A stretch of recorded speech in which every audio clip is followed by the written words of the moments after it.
The state of current musical education in public schools is both alarming and deteriorating. More programs are being cut now than ever before. Many people tend to place the blame on their state's Department of Education, but the real solution may be just under their nose. But first, take a look at the data.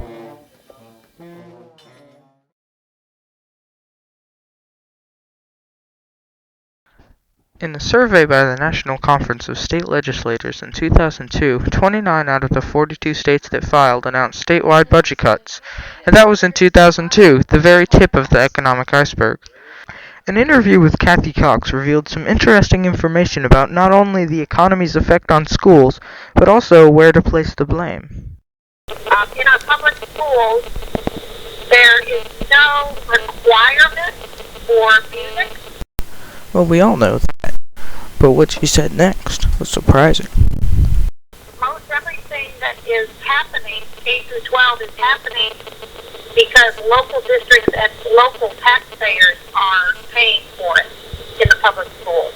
The districts pretty much determine, and then the local tax dollars generally are paying for music education. You see, the recession has hit hard everywhere. First, it's hit the government, eliminating federal budget reserves for arts education.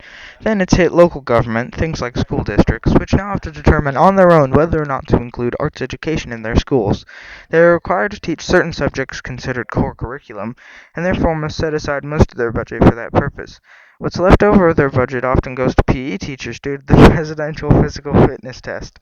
Lastly, the taxpayer dollars come in to pay for the extra things schools want but don't have the funding for, like arts education in most cases. Most taxpayers don't want to pay more taxes so their children can be taught music. So, why should they? Anger, he smiles, towering in shiny metallic purple armor. Queen jealousy, envy waits behind. Some say music is not as important as other subjects in school.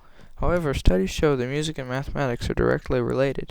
In one of those studies, by the University of California, results showed that second graders given music education scored 27% higher on math tests than those not given music education.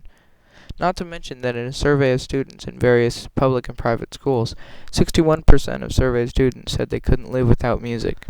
State Superintendent Kathy Cox said that she is well aware of all these studies and witnessed firsthand what music programs do for students in a positive way.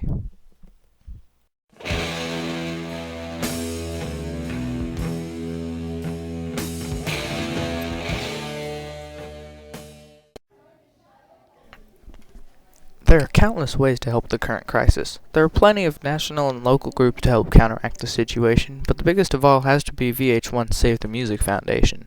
They have many celebrity musicians supporting them, and people can help just by going to a sponsored concert. How easy does that sound?